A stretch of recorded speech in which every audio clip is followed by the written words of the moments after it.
We took a look at this in our committee in August, had a meeting with the committee to figure out what we can do to solve the issue about being able to enforce our immigration laws without having separating families. 5,360 per removal.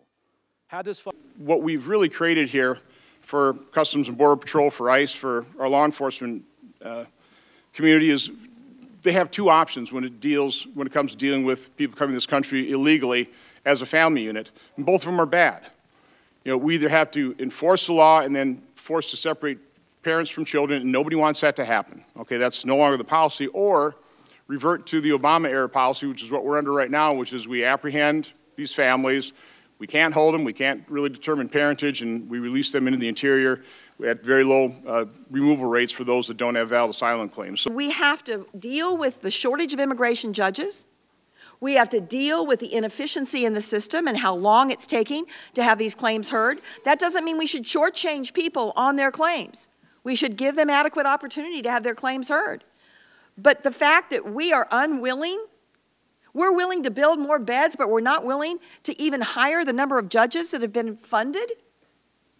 We don't even have enough judges now to even fill the number of judges we have given the Department of Justice. Have been apprehended at the southern border or deemed inadmissible at ports of entry. There is all kinds of ways in this country that we can secure appearance and make this system more efficient. And I stand ready and willing to work with the chairman of this committee and any Republican, making sure that we secure people's appearance at court.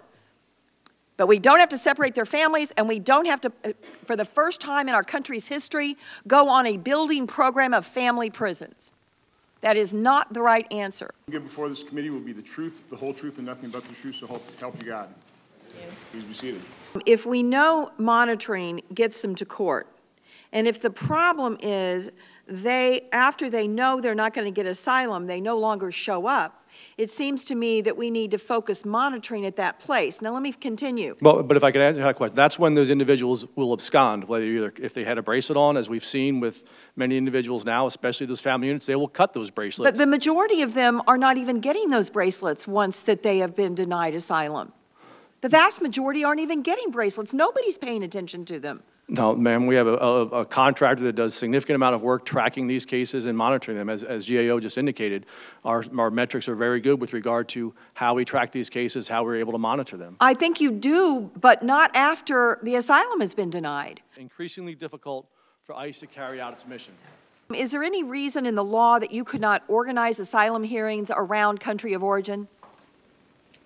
I don't know that that's ever been considered. People are considering building family prisons, and I know how expensive that is. That's contractors as far as the eye can see. If we're going to go about building family prisons in this country as a new policy initiative, I would much prefer to do the hard work of getting the resources in place for the infrastructure of a judicial system as it applies to immigration that could work in a timely way.